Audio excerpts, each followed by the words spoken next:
Hello दोस्तों, हमारे प्यारे से यूट्यूब चैनल आयुष टॉक 2.0 में आपका स्वागत है। आज हम जानेंगे कि घर बैठे मुख्यमंत्री वृद्धा पेंशन योजना के लिए ऑनलाइन आवेदन कैसे करें। ऑनलाइन आवेदन करने के लिए फाइनली आपको आज आ जाना है मुख्यमंत्री वेबसाइट। मुख्यमंत्री वृद्धा पेंशन योजना के फाइनली ऑफिशियल वेबसाइट पे आपको आ जाना है। ऑफिशियल वेबसाइट पे आने के बाद आपको दिखेगा एक ऑप्शन दिखेगा, रजिस्टर फॉर MVPY मुख्यमंत्री वृद्धा पेंशन योजना।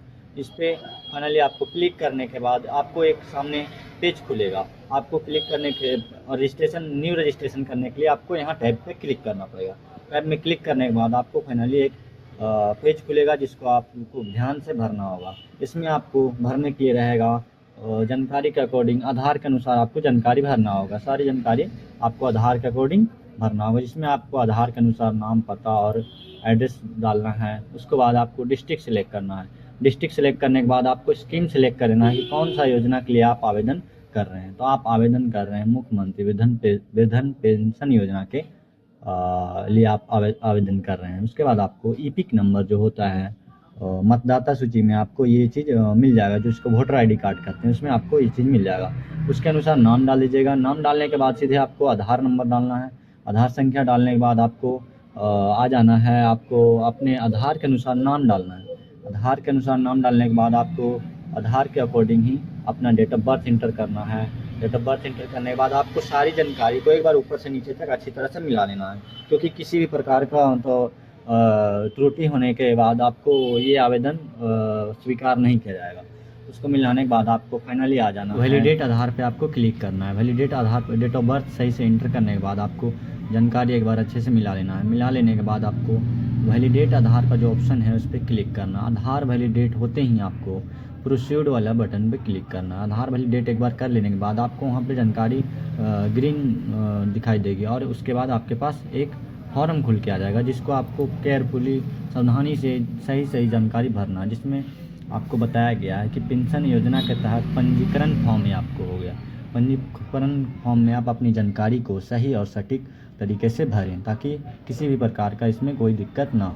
आपको इसमें स्कीम पहले से सिलेक्ट मिल जाएगा। स्कीम जो ये आवेदन जो है व्यक्तिगत विवरण के अकॉर्डिंग आपको एक आवेदन करने का स्कीम सेलेक्ट करना होगा। योजना कि आप कौन सा योजना के लिए आवेदन कर रहे हैं। योजना ऑलरेडी आपको सिलेक्ट मिलेगा, क्योंकि ये वेबसाइट ही फाइनली इसी स्कीम के लिए बनाया गया है। आपको उसके अनुसार आपको ये योजना ऑलरेडी सिलेक्ट मिलेगा। सिलेक्ट मिलने के बाद आपको आ जाना है बेनिफिशरी नेम पर। बेनिफिशरी नेम में आपको डालना है, आवेदक का नाम डालना नहीं पड़ेगा, आपको खुद वो एक्सेस कर लेगा, क्योंकि आपने पहले ही उसको फिल कर दिया था। उसके बाद आपको आ जाना है पिता या पति का नाम, उसका जो आप एप्लीकेंट जो दर्ज किए हैं उसका पिता या पति का नाम आपको इसमें इंटर करना है। इंटर करने के बाद आपको बेनिफिशरी का माता या पिता का नाम आपको इंटर करना पड़ेगा। बेनिफिशरी का माता या पिता में से किसी एक का नाम आप इंटर कर दीजिए। उसके बाद आप आयु जो है आपको ऑटोमेटिक सेलेक्ट हो जाएगा। आपको डेट ऑफ बर्थ के अकॉर्डिंग ऑटोमेटिक ले लेगा, उसमें आपको भरने की ज़रूरत नहीं है। आपको फिर फाइनली चलाना है डेट ऑफ बर्थ पे। डेट ऑफ बर्थ पे आप जैसे ही डेट ऑफ बर्थ इंटर कीजिएगा वो भी आपको फाइनली एक्सेस कर लेगा खुद से। आपको इसमें जेंडर सेलेक्ट करना है, मेल या फीमेल। आपको जेंडर सेलेक्ट करने के बाद आपको कैटेगरी सेलेक्ट करना है कि आप कौन से कैटेगरी से आते हैं, जनरल, OBC या SC ST, कौन से कैटेगरी से आप आते हैं। उसके बाद फाइनली आपको एक मोबाइल नंबर दर्ज करना है। इसमें वैसा कोई रिक्वायरमेंट नहीं है कि आप वही मोबाइल नंबर दर्ज कीजिए जो आपको आधार से लिंक है। इस तरह का अभी तक कोई इसमें अपडेट नहीं आया। आप कोई भी मोबाइल नंबर यहाँ इंटर कर सकते हैं, जिसपे जानकारी पेंशन योजना के अंतर्गत जो भी जानकारी जो है आपको आधार क्या बोलते हैं, इसमें आपको जानकारी प्राप्त हो सके मैसेज के माध्यम से। इसलिए आप एक mobile number, validate mobile number डालिएगा। वैलिडेट मोबाइल नंबर इंटर करने के बाद आपको आवेदक का जो आवासीय पता होता है, जो रेसिडेंटल एड्रेस या डिटेल्स है, उसको आपको भरना होगा आधार के अकॉर्डिंग, जिसमें आपको आधार और वोटर ID कार्ड दोनों को एक बार मिला लेना है अच्छी तरीके से। मिलाने के बाद आपको देख लेना सारी जानकारी सही है तो आपको डिस्ट्रिक्ट ऑटोमेटिक सिलेक्ट मिलेगा। ब्लॉक भी आपने ऑलरेडी सिलेक्ट कर दिया है पिछले वाले पेज में।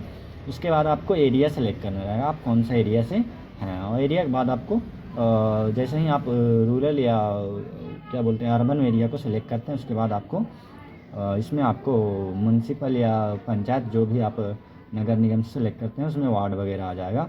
आप अगर जो ग्राम पंचायत से सिलेक्ट करते हैं तो आपको पंचायत आएगा। इसमें पंचायत को सिलेक्ट करने के बाद आपको गांव का नाम सिलेक्ट करना होगा। गांव का नाम सिलेक्ट करने के बाद आपको फाइनली सेलेक्ट करना है वार्ड। वार्ड में आपको आते हैं तो इसको सिलेक्ट करना, नहीं आते हैं तो कोई दिक्कत नहीं, ये पेज ओपन नहीं होगा आपको। यहाँ पे क्लिक कीजिएगा तो कुछ भी नहीं होगा। उसके बाद आप आइएगा एड्रेस। एड्रेस को फुल फिल करना है आधार के अकॉर्डिंग। आधार के अकॉर्डिंग बिल्कुल सेम एड्रेस आपको फिल कर देना है। उसके बाद पिन कोड आपको एंटर कर देना है। पिन कोड एंटर करते ही आपको आगे चले आना है। पिन कोड एंटर करते हैं आपको फिर आधार और मतदाता का विवरण एंटर करना होगा। पिन कोड एंटर कर देने के बाद आपको आगे चलाना है। आधार और मतदाता का सभी जानकारी आपको सही से फिल करने के बाद आपको एक पेज और खुलेगा, जो लास्ट पेज है। आपको इस पेज को अच्छे से भरना होगा। आधार और मतदाता का विवरण। आधार और मतदाता का जो विवरण है ऑटोमेटिक आपको यहाँ पे ले लेगा, जिसमें आपको सारी जानकारी को, आधार नंबर और मतदाता संख्या, ये सब जानकारी को आपको अच्छे से मिला लेना है। और दोनों में जो नेम इंटर किया हुआ है, दोनों में जो आप आवेदक का जो एप्लीकेंट का नेम है आधार कार्ड और मतदाता सूची में, वो दोनों को आपको यहाँ से अच्छे तरह से मिला लेना है, आपने सही भरा है या नहीं। अगर जो इसमें आपको कोई तरह का दिक्कत है तो आपको आवेदन में त्रुटि मानकर आपको इसे अस्वीकृत कर दिया जाएगा। इसलिए आप इस जानकारी को बहुत अच्छे से केयरफुली भरिएगा। इसको अच्छे से फुलफिल करने के बाद आपको आ जाना है नेक्स्ट स्टेप में, एप्लीकेंट बैंक अकाउंट, जिसमें आपको ये जानकारी एप्लीकेंट का एक चालू अकाउंट जो होगा उसको अच्छे तरह से उसकी जानकारी को इसमें इंटर करना है। इंटर करने के बाद सबसे फर्स्ट में आपको बैंक को सिलेक्ट करना है। बैंक को सिलेक्ट करने के बाद आपको बैंक का जो ब्रांच होता है उसको सिलेक्ट करना है, कौन से ब्रांच का बैंक आपको प्रोवाइड किया गया है आवेदक के द्वारा। उसके बाद IFSC कोड ऑटोमेटिक ले लेगा, नहीं लिया है तो आप उसको इंटर कीजिएगा। इंटर करने के बाद IFSC कोड इंटर करते ही आपको जो अकाउंट बैंक खाता की जो नंबर का जो लेंथ होता है वो ऑटोमेटिक ले लेगा। वो आप IFSC कोड इंटर कीजिएगा तो ऑटोमेटिक ले लेगा कि कितने डिजिट का वो होगा अकाउंट खाता संख्या उनको। और खाता संख्या ऑटोमेटिक लेने के बाद आपको खाता संख्या सही से इंटर करना है। आपको एक बार जानकारी को अच्छी तरह से इसमें खाता संख्या वगैरह को अच्छे से मिला लेना है। मिला लेने के बाद सारी जानकारी को आप एक बार अच्छे से मिलाकर आगे आपको बढ़ना है। नेक्स्ट स्टेप में आपको देखना है कि इसमें जो नेम एज पर अकाउंट, जो एप्लीकेंट का जो नाम है वो अकाउंट पर नेम सेम है या नहीं है, इस जानकारी को आप अच्छे से यहाँ पे भर दीजिएगा। जो अकाउंट पे जानकारी है आवेदक का नेम है उसको आपको यहाँ पे फिल कर देना है, किस तरह से उनका नाम लिखा हुआ है। उसके बाद आपको एप्लीकेंट का अपलोड डॉक्यूमेंट्स प्रोसेस, जो लास्ट प्रोसेस है वो आपको करना है। इसमें आपको आवेदक का सारी कागज़ को अच्छे से स्कैन कर लेना है। स्कैन करने के बाद आपको एक एक करके जानकारी को अपलोड कर देना है। अपलोड करने के लिए आपको सबसे पहले इसको PDF फाइल में कन्वर्ट करने पड़ेगा। जैसे आवेदक का हो गया आधार कार्ड, ये सब वगैरह वगैरह जो डॉक्यूमेंट्स है आपको अच्छे से PDF का 200 KB के फाइल में आपको कन्वर्ट कर लेना है। कन्वर्ट कर लेने के बाद आपको इस जानकारी को स्टेप बाय स्टेप आपको क्लिक करके अपलोड कर देना है। अपलोड करने के बाद आपको देखिएगा कि ये जानकारी सभी अच्छे से सेव हो गई है या नहीं। आपको खाता संख्या वगैरह अच्छे से इंटर करने के बाद आपको सही से बैंक पासबुक का एक दस्तावेज जो होता है स्कैन कॉपी करके आपको अपलोड कर देना है। उसके बाद इसमें डेटा को इसलिए प्राइवेसी में रखा गया है क्योंकि ये डेटा अदर पर्सन का है, इसलिए हम प्राइवेसी में रखते हुए आप ये वीडियो को बना रहे हैं ताकि किसी का डेटा इस पर हम डेटा पब्लिक ना करें, क्योंकि डेटा किसी के लिए भी हो वो बहुत ही इम्पोर्टेंट होता है। ठीक है, तो इसको हम केयरफुली अपलोड करते हैं आपको वीडियो में स्किप करके। उसके बाद आपको धीरे धीरे इस फॉर्म को भरने में मेनली जो आपको प्रॉब्लम आएगा वो ये आएगा कि आप जो फ़ोटो अपलोड कीजिएगा वो 30 से 50 KB के बीच में आवेदक का फ़ोटो अपलोड कीजिएगा, जिसमें आवेदक का एक साफ क्लियर फ़ोटो होना चाहिए जो 30 से 50 KB के बीच में हो। और उसका एक चीज़ ध्यान रखिएगा कि उसका नेम जो होना चाहिए लेंदी नहीं होना चाहिए। जो फाइल नेम होता है जिसे अपलोड कर रहे हैं उसमें उनका आवेदक का शॉर्ट में नेम लिख देना है। नहीं तो आप कितने बार भी अपलोड करेंगे तो यहाँ पे अपलोड नहीं लेगा। आप कोशिश करें, कितना बार भी कोशिश करेंगे तो आपको जो है फ़ोटो अपलोड नहीं लेगा, क्योंकि उसको नेम लेंथ होने के कारण नहीं लेता है कभी कभी। और कभी कभी साइट इशू भी होता है तो कोई डॉक्यूमेंट्स अपलोड ले लेता है, बट उसको फाइनल आप उसको शो करना चाहते हैं, देखना चाहते हैं तो आपको दिखाई नहीं देता है कि वो फाइनली अपलोड हुआ है क्यों नहीं।